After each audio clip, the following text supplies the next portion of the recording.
Oke, Assalamualaikum warahmatullahi wabarakatuh. Perkenalkan saya Muhammad Arga Suara Iskandar dari kelas 2 di tempat IDIA. Di sini saya akan melanjutkan tentang materi working with D, di mana pada materi kemarin kita sudah sampai pada batch query. Nah, sekarang kita akan membahas tentang active record atau AR. Oke, jadi active record atau AR ini sebenarnya sudah sering pernah kita gunakan dalam jika kita membuat model menggunakan GI, maka kita itu adalah menggunakan active record. Nah, jadi active record ini atau AR menyediakan antar muka secara object oriented untuk mengakses dan manipulasi data pada database.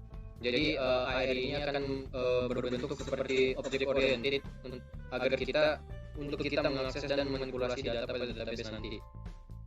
Sebuah kelas AR diasosiasikan dengan sebuah tabel dalam database. Jadi sebuah kelas pada AR ini akan berhubungkan dengan sebuah tabel dalam database kita. Sebuah instance dari AR berkorespondensi dengan sebuah baris pada tabel tersebut. Nah, instance dari AR ini nanti akan berkorespondensi pada tabel yang ada pada database kita nanti, yang berhubungan dengan AR-nya nanti. Oke, jadi di sini diberikan contoh, misalnya customer adalah sebuah AR yang diasosiasikan dengan tabel customer. Nah, jadi customer ini adalah instance AR yang diasosiasikan dengan tabel customer. Maka untuk menambahkan sebuah baris dalam tabel customer dapat dilakukan dengan caranya seperti ini. Customer sama dengan new customer. Nah, ini kita membuat instance di mana nanti instance-nya adalah customer, dia berkorespondensi dengan model customer, dengan tabel customer. Lalu kita isi namanya, misal customer, lalu nama fieldnya apa, name, misal King Shoe. Lalu customer save. Ini save untuk menyimpan, atau lalu saat dilakukan save maka data yang kita masukkan akan langsung disimpan di dalam database. Nah, jika script ini dijalankan, maka jika kita menggunakan query biasa, hasilnya akan seperti ini. DB create comment insert into customer name values name, lalu name-nya Kyangsu execute. Jadi seperti ini jika kita menggunakan cara yang seperti biasa. Nah, di sini akan kita bahas mengenai keuntungan menggunakan AR. Jadi AR ini banyak sekali keuntungan yang dapat kita dapatkan jika kita menggunakan AR, yakni dia lebih mudah dipahami. Bagaimana seperti tadi, sangat mudah kita pahami, yakni tujuannya yakni untuk menambah nama pada customer dengan nama Kyangsu. Nah, itu salah satu. Nah,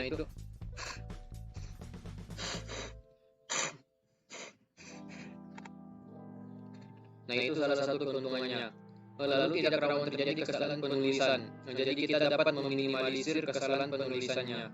Tidak ada masalah kompatibilitas jika menggunakan beberapa database yang berbeda. Nah, jadi akan mudah juga jika kita ingin mengganti-ganti database kita, karena tidak akan ada kompatibilitas dengan database lain. AR pada ini mendukung RDBMS berikut. Jadi berikut ini RDBMS yang didukung oleh AR, yakni ada MySQL, ada PostgreSQL, ada SQLite, Oracle, Cabrit, Sphinx, dan Elasticsearch. Nah, ini kita menggunakan extension untuk Sphinx dan Elasticsearch-nya. Lalu pada AR ini juga dia mendukung NoSQL, jadi tidak hanya SQL tapi juga NoSQL. Di sini ada Redis dan ada MongoDB. Nah, ini kita nanti juga menggunakan extension require Redis extension. Lalu deklarasi AR class. Oke, jadi deklarasi AR class dilakukan dengan membuat kelas yang mengextend YDB active record. Nah, jadi jika kita ingin mendeklarasikan active record, kelas active record, kita harus mengextend YDB active record. Ini y/db/active record. Jadi kita harus mengextendkan. Dalam kelas ini metode table name harus di-override untuk menentukan tabel yang diasosiasikan dengan kelas ini. Nah, metode table name, jadi nanti ini metode table name harus di-override untuk menentukan tabel yang diasosiasikan dengan kelas ini. Lalu instance AR dianggap sebagai model, sehingga kelas AR biasanya diletakkan di dalam namespace app model. Nah, ini namespace app model, dia instance AR-nya dianggap sebagai model, jadi diletakkan di dalam sini namespace app model. Lalu DB active record, kelas yang mengextend kelas Y base model, sehingga semua fitur dari sebuah kelas model juga dimiliki oleh kelas AR.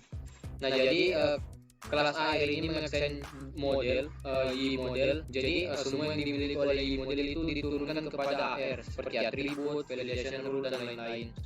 Nah, secara default kelas AR akan menggunakan komponen aplikasi DB, yakni YFDB untuk terhubung ke database. Jadi di sini tidak kita lihat komponen DB-nya, tapi sebenarnya dia menggunakan untuk terhubung ke dalam database-nya. Misalkan kita coba, misal kita contohkan, kita buat tabelnya, misal kita coba class database basic. Nah, di sini kita akan buat satu tabel, kita namakan customer.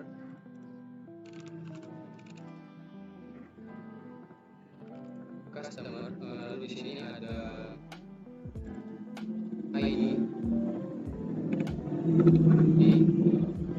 kelasnya integer seperti biasa dan dia nol atau increment. Oke, lalu di sini kita buat juga untuk sini varchar 100, kita biarkan, kita oke. Lalu ada ini nol. Lalu kita buat lagi untuk email, ini varchar 100 juga, kita oke, dia tidak apa-apa, dibiarkan nol. Lalu status dia tipenya integer, dia nol, default value-nya kita isi 1. Lalu ini kita jadikan primary key, save, persis. Nah, oke, sudah selesai. Jadi kita coba, sebenarnya kita bisa membuat manual menggunakan langsung di kode langsung, tapi di sini kita akan menggunakan G. Jadi basic web, di sini kita akan mengenerate modelnya menggunakan G, model generator. Di sini kita pakai yang customer, lalu jenisnya customer, kita preview dan generate. Oke, kita lihat. Nah, di sini sudah dibuat. Jadi jika kita lihat pada database kita tadi, ini dihapus, lalu ada ini juga ini dihapus, ini dihapus. Nah, jadi begini yang sederhana. Jadi ini adalah kelas AR sebagaimana yang dicontohkan tadi. Ini public static function table name, return customer, namespace-nya app models. Jadi seperti itu.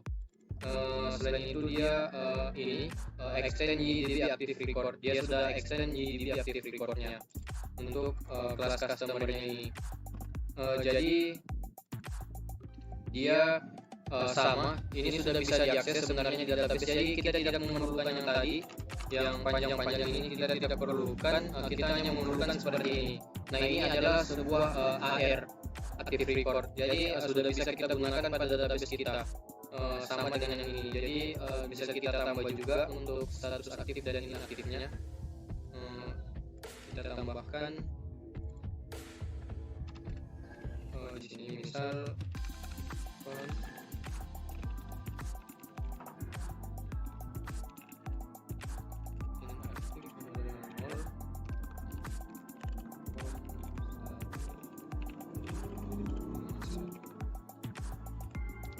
sudah bisa dibuat seperti ini. Jadi jika kita ingin membuatnya seperti ini untuk aktifnya nanti. Oke, jadi seperti ini untuk kelas aktif record-nya yang sederhana. Jadi ini nanti langsung bisa kita gunakan pada database kita. Ini kita buat jadikan cons untuk statusnya agar lebih mudah dikenali nantinya. Selanjutnya jika kita query data, jadi setelah AR dideklarasikan, ini setelah kita deklarasikan, kita dapat menggunakan untuk mengquery data dengan langkah-langkah seperti berikut. Nah, jadi buat sebuah objek query dengan memanggil metode find, atau objek query dengan memanggil metode query building seperti where, order by, dan lain-lain. Panggil salah satu metode query yang mengambil data seperti all, one, dan lain-lain. Nah, contohnya seperti ini bisa kita lihat di samping. Jadi customer tadi yang dibuat di sini, customer, dia akan dipanggil customer .2.2 find. Artinya adalah dia akan mencari sebuah data, melakukan query customer .2 find. Lalu where, di sini isinya bisa scalar atau bisa juga langsung dia bertipe array. Nah di sini dia menggunakan array ID 1 2 3 1. Nah, 1 ini artinya dia mengambil data yang pertama atau baris pertama. Jadi akan dicari ID berdasarkan primary key-nya, berdasarkan satu ID-nya. Jika ID-nya 1 2 3 maka akan ditampilkan. Nah, dia menampilkan yang pertama. Sedangkan jika all ini akan menampilkan semua data yang masuk dalam filter where-nya. Ini contohnya seperti ini, where statusnya customer, statusnya di mana statusnya adalah customer titik 2 status aktif. Nah di sini fungsi dari cons tadi. Jadi jika orang lain menggunakan database kita dan dia tidak tahu, misal kita hanya menggunakan 1 atau 0, tidak tahu aktif yang mana, inaktif yang mana, maka akan sangat sulit. Makanya digunakan seperti ini, status aktif dan status inaktif. Jadi customer titik 2 status aktif. Nah dia akan mencari customer yang statusnya aktif. Lalu dia order by ID, diurutkan berdasarkan ID dan semuanya. Nah di sini juga account untuk menghitung datanya, dan ada juga find index by ID all. Di sini juga bisa menggunakan semuanya. Jadi seperti itu untuk query datanya. Nah di sini juga ada find one dan find all. Jadi metode find one dan find all merupakan shortcut yang disediakan Y untuk melakukan query berdasarkan primary key dari atau nilai dari beberapa kolom. Jadi find one dan find all ini shortcut adalah sebuah shortcut yang disediakan Y jika kita ingin melakukan query. Nah query ini berdasarkan nilai primary key yang ada pada kolomnya. Jadi find one akan menghasilkan satu baris data pertama dan find all menghasilkan seluruh baris data hasil dari nilai query. Kedua metode ini dapat menerima parameter berupa nilai scalar value. Nilai tersebut dianggap sebagai primary key atau sebuah array berisi nilai scalar. Nilai-nilai tersebut yang diperlakukan sebagai nilai primary key yang akan dicari, dan sebuah associative array atau key value pair. Nah contohnya seperti ini untuk menggunakan find one. Jadi sangat singkat ya, berbeda dengan kita gunakan query builder kemarin. Ini lebih singkat lagi. Jadi tinggal customer lalu customer find one. Ini 1 2 3 adalah primary key-nya. Jadi dia akan otomatis mencari primary key-nya. Di mana primary key-nya adalah ID, maka ini sama dengan ID sama dengan 1 2 3. Lalu customer sama dengan customer find all. Dia isinya array 100 101 123. Ini dia akan mencari semuanya yang ID-nya adalah 100 101 atau 123. Nah sedangkan yang di bawah sini dia akan mencari ID-nya 123 dan statusnya adalah yang aktif. Sedangkan di sini mencari semuanya customer yang statusnya inaktif atau tidak aktif. Jadi seperti itu jika kita ingin menggunakan find one dan find all. Jika kita menggunakan active record. Data pada AR. Jadi query melakukan query melalui kelas AR akan menghasilkan data dalam bentuk objek atau instance AR. Jadi jika kita melakukan query dari kelas AR itu hasilnya nanti adalah berbentuk objek dan instance AR. Setiap atribut dari objek yang memiliki nama sesuai dengan nama kolom pada tabel yang diasosiasikan dengan kelas AR case sensitive. Jadi setiap atribut dari objek AR memiliki nama sesuai dengan nama kolom pada tabel yang diasosiasikan dengan kelas AR. Nah sebagaimana kita lihat ini tadi atribut dari objek AR yang memiliki nama sesuai dengan nama kolom pada tabel. Nah ini dia berhubungan dengan tabel customer. Jadi kita tulis hanya sesingkat ini, simple, tapi sebenarnya dia sudah terhubung dan memiliki semua nilai yang ada pada tabel customer ini yang kita buat tadi. Jadi itu dia juga case sensitive, di mana atribut-atribut tersebut di-generate oleh secara otomatis. Jangan buat atribut baru pada kelas AR dengan nama yang sama dengan kolom pada tabel yang diasosiasikan dengan kelas AR tersebut. Jadi tidak perlu membuat yang baru lagi karena ini sudah berhubungan dengan tabel database kita, return customer sesuai dengan tabel customer. Jika ingin kita coba untuk mengakses data pada AR, di sini kita buat dulu untuk datanya. Misal kita tambah add row, namanya misal file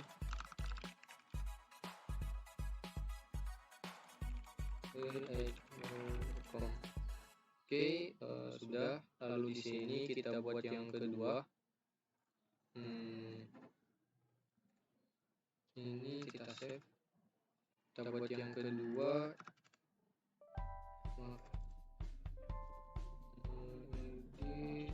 Add row.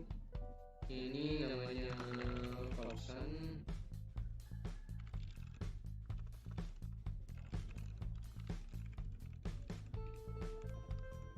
Oke, setelah kita tambah ini kita kelihatan. Selanjutnya kita coba mengakses ini kita pakai kontrol yang dibuat kemarin. Kita buat di sini public function show. Kita buat show misalnya, lalu dia akan membaca ID.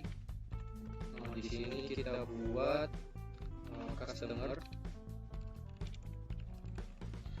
sama dengan customer. Nah, di sini akan otomatis di-include model customer. Ini find one, kita find one, jadi berdasarkan ID yang diinputkan. Setelah itu kita return di render. Kita render untuk namanya show. Sini kita tambah untuk customer dari customer. Oke, seperti ini. Jadi sudah kita buat view-nya. Kita view di sini untuk TestDB. Kita tambah new file show.php. Oke. Di sini kita buat div dot show customer, lalu kita tambah juga hasil dari tabel customer. Oke, di sini kita tambah misalnya kita echo nama customer. Di sini nama echo customer nama. Jadi misal kita tambah lebih lengkap nama customer nama, lalu kita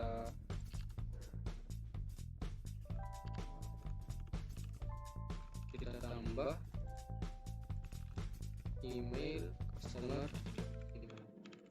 Nah, jika kita coba untuk akses di sini web lalu namanya testdb ini show missing parameter ID, memang kita lupa ID-nya. Nah, ini untuk ID 1, jadi akan tampil kita buat lebih rapi.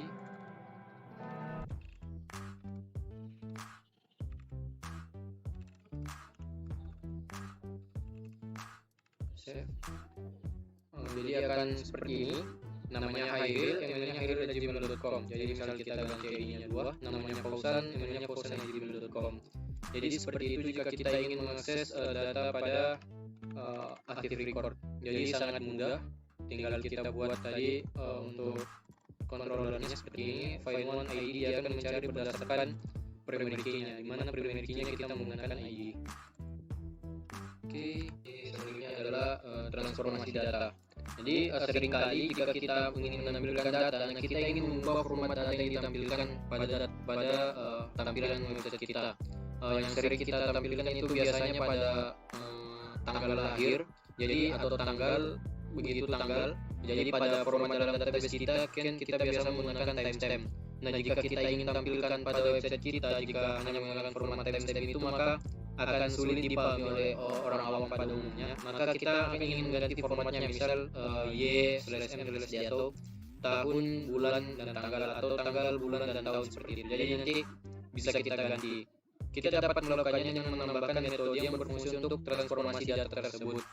Bisa kita lihat di samping ini. Jadi dia menambahkan satu fungsi pada modelnya. Dia buat get birthday text, di mana return date-nya yang seperti ini nanti. Lalu public function set birthday text-nya this birthday sama dengan start to time value. Nah, seperti itu. Jadi misal pada contoh kita yang sebelumnya, jika kita ingin buat, bisa kita tambah model sini. Misal pada di sini kita ingin menambah status.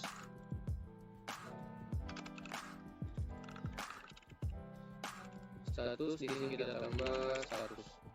Kita save, lalu kita lihat. Nah, ini statusnya adalah 1 atau 0. Nah, ini kan orang tidak akan mengerti statusnya apa, makanya ingin kita ubah jadi aktif atau tidak aktif. Kita bisa ubah di model sini. Kita bisa buat public,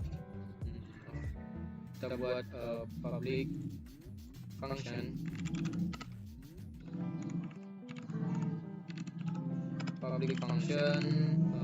get set get active text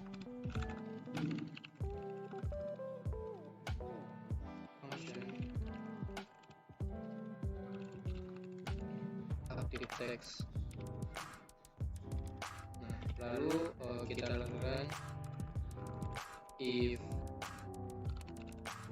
di status sama dengan 1,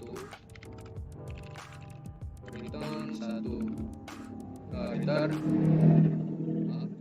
dan statusnya aktif, lalu else return statusnya tidak aktif. Oke, lalu kita save dan kita lihat hasilnya. Belum saya panggil. Jadi di sini kita manggilnya adalah status tag. Ini bukan lagi status tapi status text. Ini sebagaimana yang kita buat tadi. Kita refresh. Ada kesalahan. Customer active text. Active text seperti ini. Kita refresh dan kita refresh lagi. Masih salah. Ini get active text, get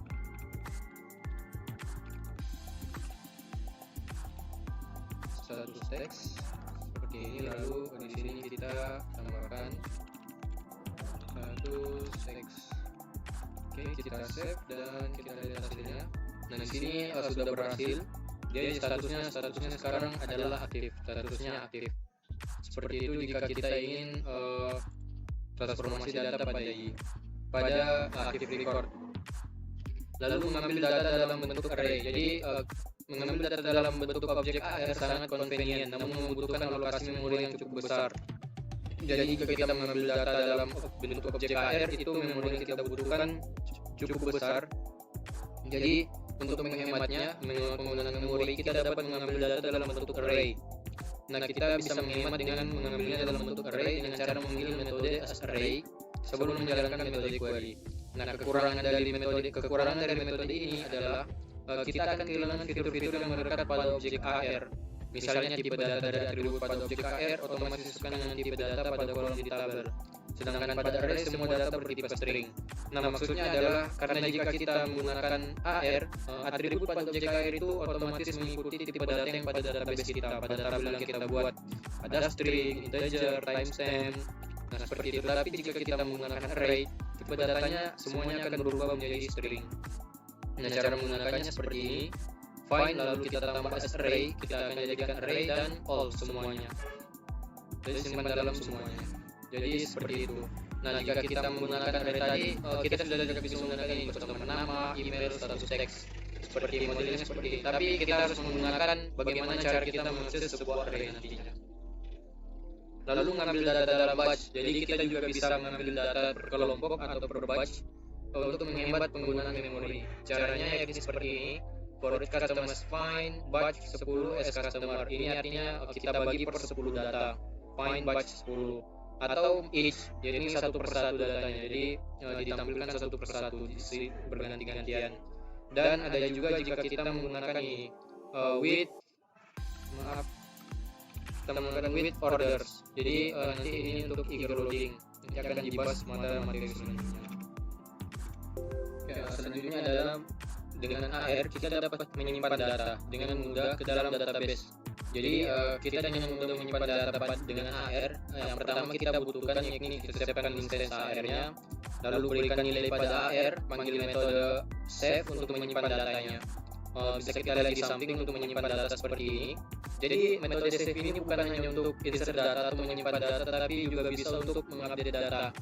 Jadi dia tergantung instance AR-nya. Kita lihat jika dia new customer seperti ini, Jadi dibuat instance-nya baru dibuat, maka saat kita save dia akan membuat data baru. Sedangkan jika kita mencari find one, jadi melakukan query lalu kita ubah nilainya customer-nya adalah hasil dari query, maka saat kita save dia akan mengupdate data, jadi otomatis diupdate. Jika ingin kita contohkan, misalnya di sini kita buat di sini lagi public function, kita tambah maaf bukan di sini tapi di controllernya, HTTP controller public function, kita buat action insert. Nah di sini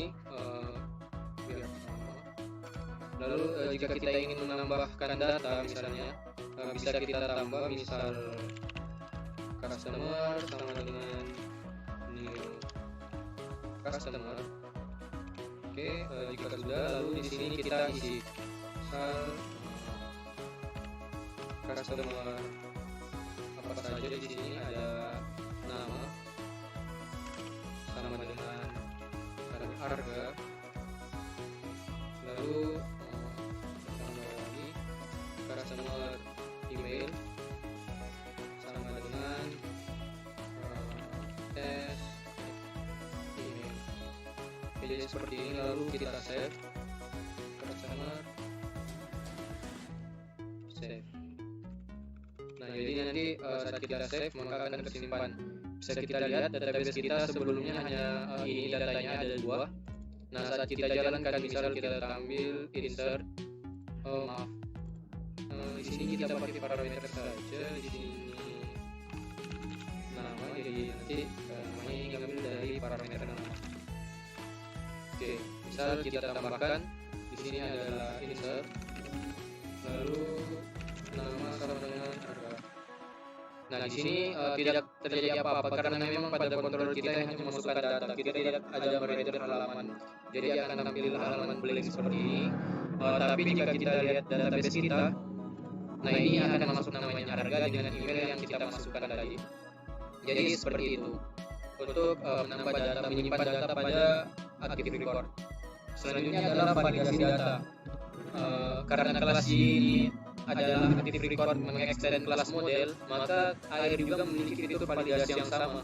Karena pada kelas model itu kita kan ketahui sebagaimana sebelumnya ada rules, ada beberapa rules.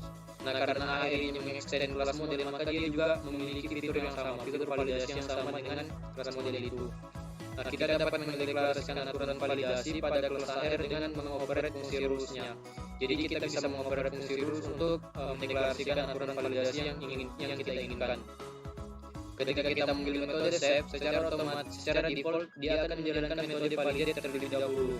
Jadi jika kita tambahkan memanggil save saat menyimpan data, dia sebenarnya tidak langsung disimpan, tetapi dia melakukan validasi terlebih dahulu. Nah, jika hasil validasinya ini menghasilkan nilai true, maka datanya akan disimpan ke database.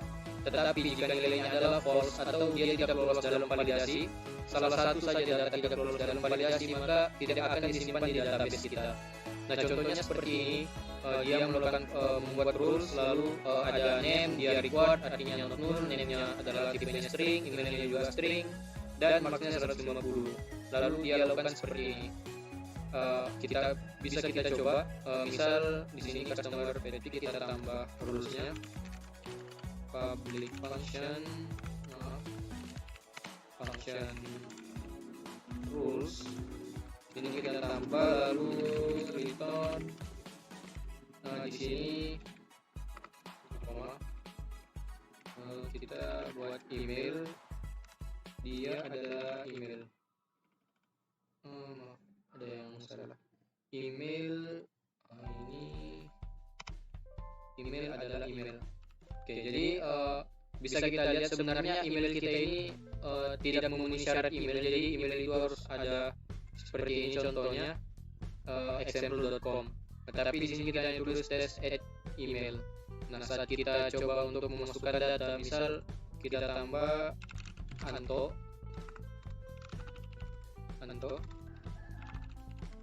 Nah ini tidak terjadi error, tidak terjadi apa-apa. Tapi jika kita lihat database kita, datanya tidak disimpan di dalam database. Mengapa? Karena hasil validate-nya adalah false, di mana seperti yang dikatakan tadi, jika false dia tidak akan disimpan pada database.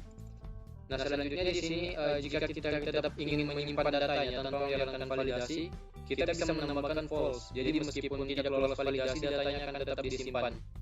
Ini bisa misal kita coba, kita tambahkan di sini false.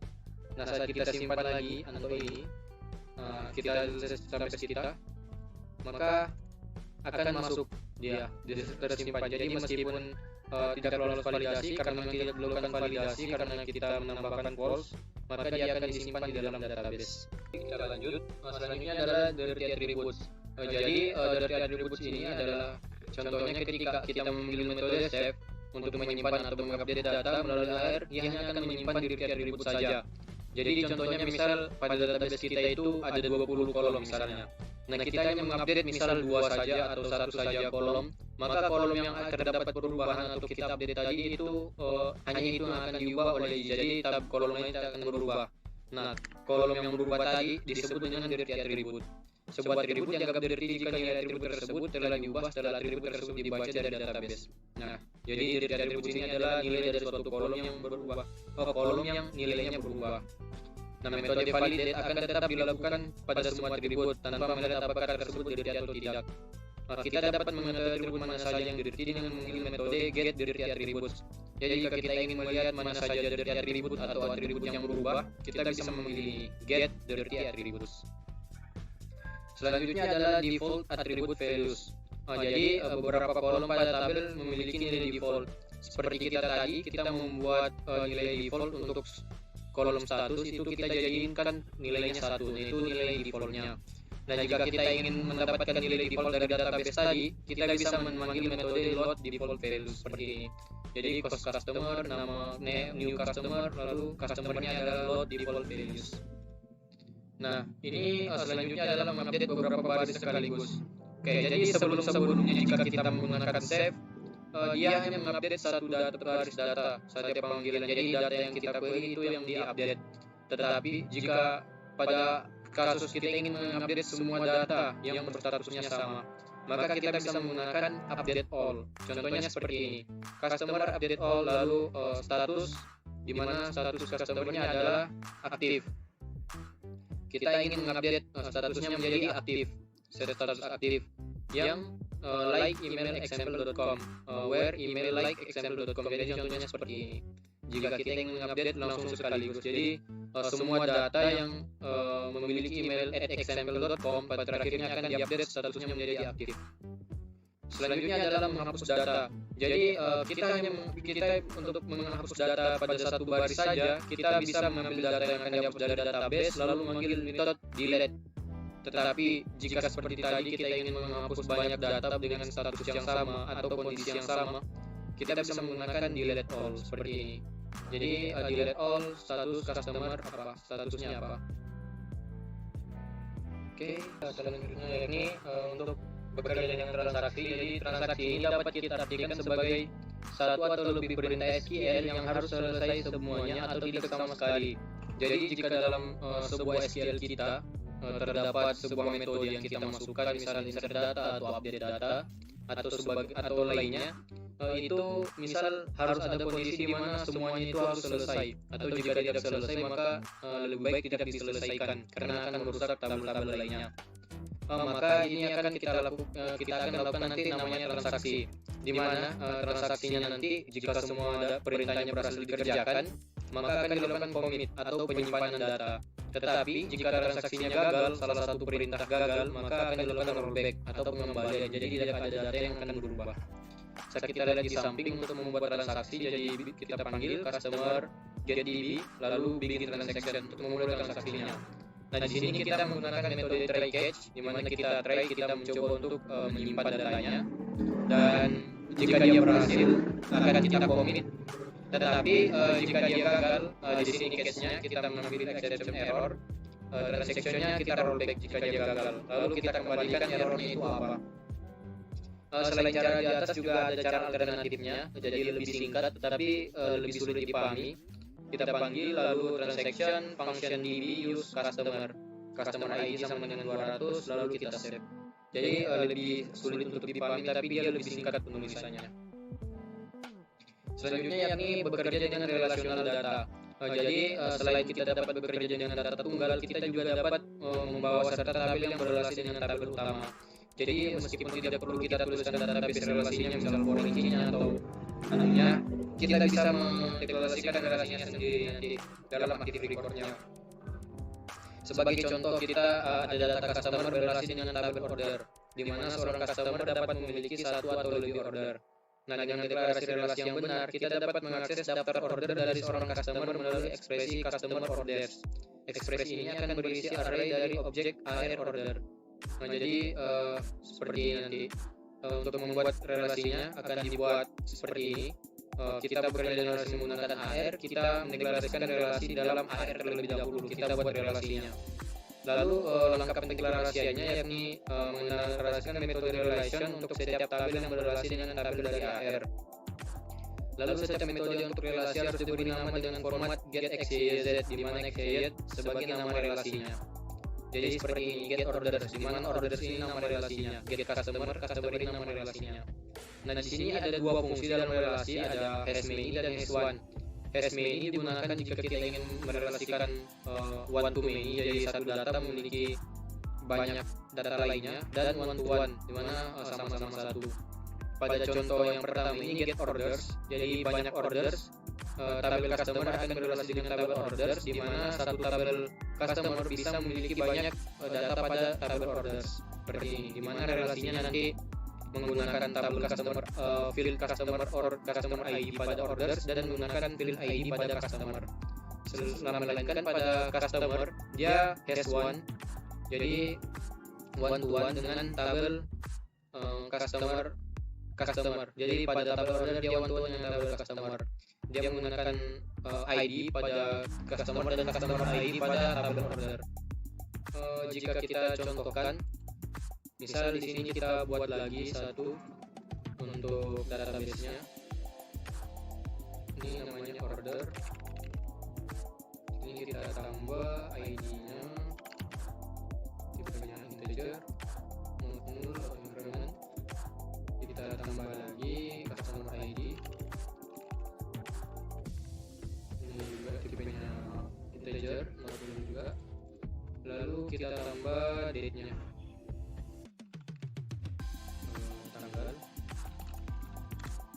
Ini kita tambah jadiin date, kita not dulu, notulkan saja. Lalu kita oke. Lalu kita misal kita kasih defaultnya, ini defaultnya kita misal kita save. Sebentar, untuk ID-nya kita jadiin primary key. Save, kita persis. Maaf, ini current timestamp.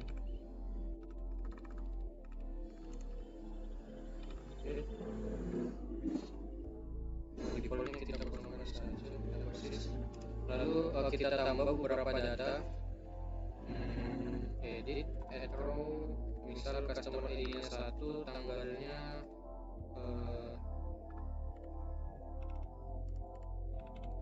tanggalnya kita misal 2022 bulan 10 tanggal 13, kita enter, save. Oke, lalu kita tambah lagi, kita tambah data baru, edit, add row, ini 2. Di sini tanggalnya dia 2022 bulan 10 tanggal 12. Kita save, lalu kita tambah lagi, misal customer ID-nya 2. Sini 2022 bulan 10 dan tanggal 13 juga. Kita save. Oke, setelah itu kita buat generate untuk tabel ordersnya. Kita model generator. Ini kita tambah order, review dan generate. Oke, jika sudah, di sini bisa kita lihat tabel order sudah dibuatkan. Jadi untuk membuat relasinya kita akan buat di customer. Di sini kita tambah lagi satu function untuk buat relasi public function ini get orders. Jadi kita akan buat relasi one to many get orders. Lalu untuk membuat relasinya yakni kita buat return this, lalu has many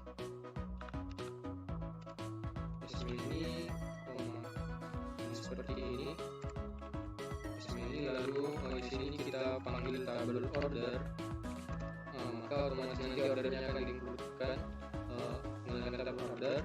Lalu dia order class name seperti ini, lalu kita tambah koma. Ini menggunakan array untuk yang berrelasi yakni dari menggunakan customer ID yang berrelasi dengan tabel ID. Oke, jadi seperti ini untuk pada database-nya. Kita hidupkan saja database-nya. Jadi saat kita ingin tampilkan di sini untuk menampilkan mengakses relational data, kita menggunakan fungsi many, maka pengembaliannya akan array, dan jika kita menggunakan s1 dikembalikan satu objek saja.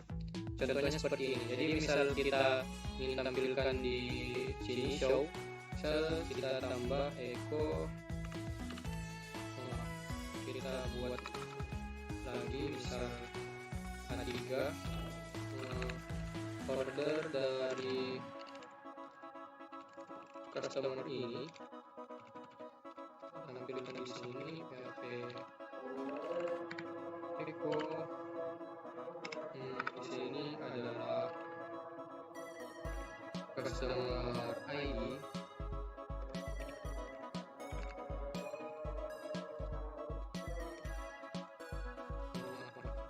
sini karena tadi array jadi kita menggunakan for each customer orders as order. Oke, jadi kita masukkan lalu kita echo. Sini adalah order ID, kita tambah space dan order seperti ini. Jadi saat kita lihat webg stb with ID 91. Tadi kosong bukan diri tapi show. Di sini ada error order. Kita refresh, nah maka akan tampil ordernya seperti ini. Jadi order dari customer ini ada 1, lalu ada tanggal 2013 dan ada ini order ID for each echo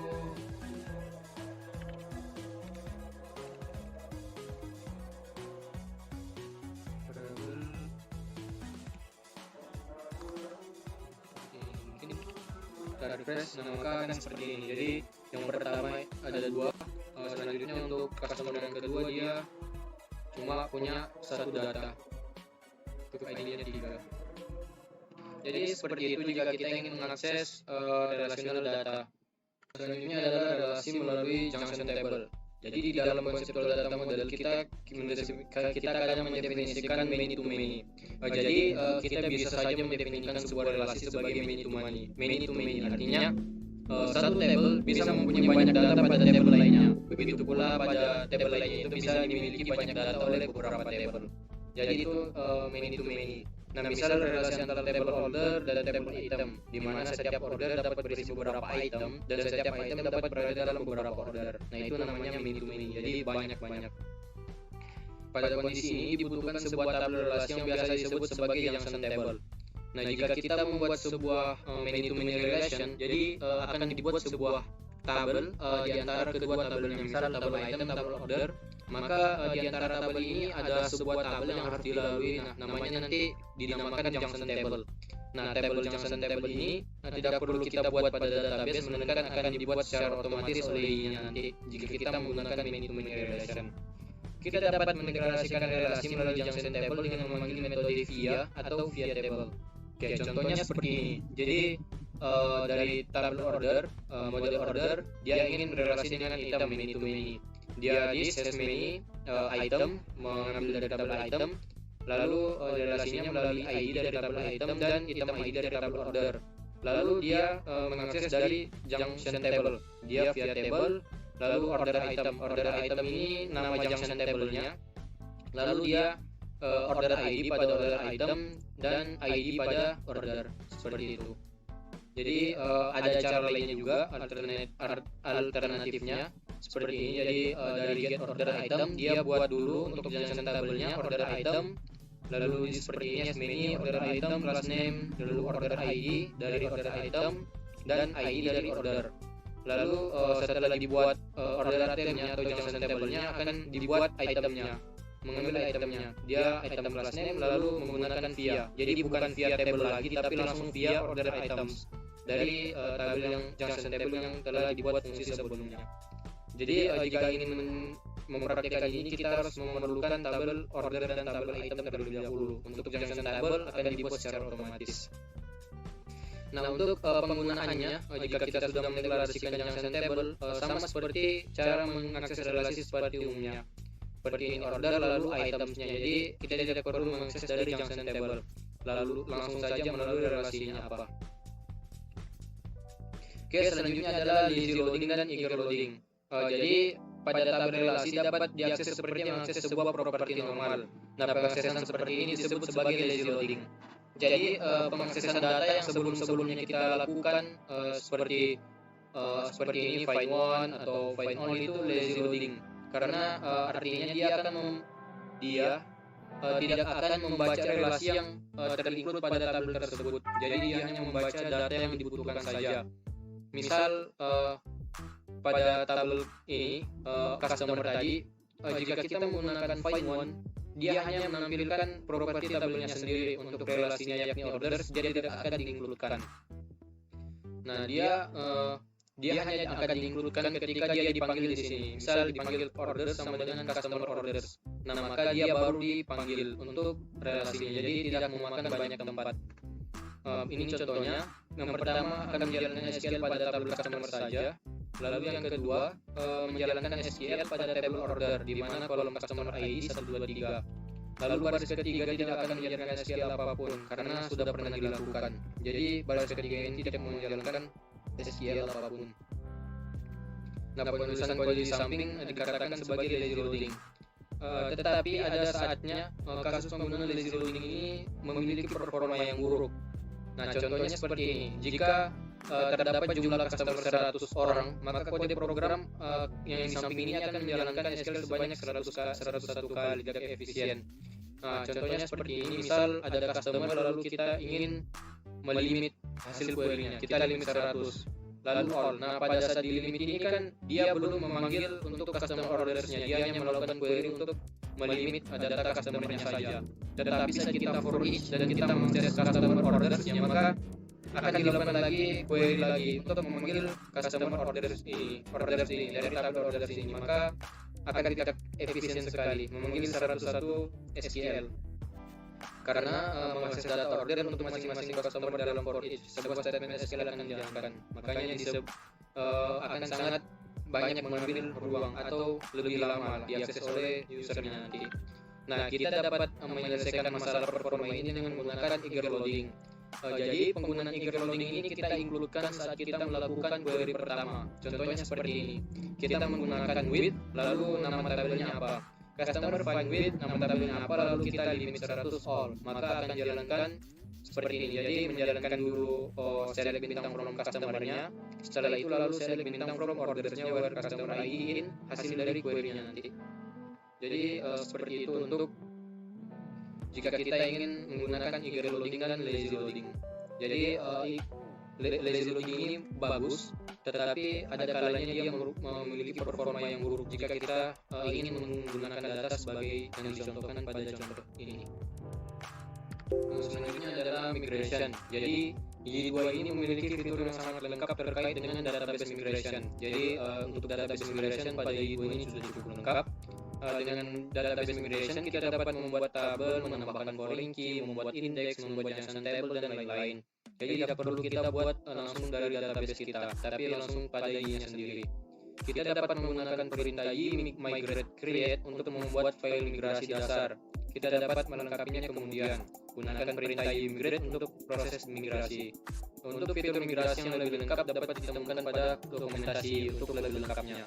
Jadi contoh untuk membuat migrate seperti ini, kita buat pada command line kita jalankan Y migrate create, lalu mengikuti format penulisannya create, lalu nama tabel yang ingin kita buat apa, di sini news, dia adalah table, jadi create news table. Lalu untuk menjalankan nanti Y migrate.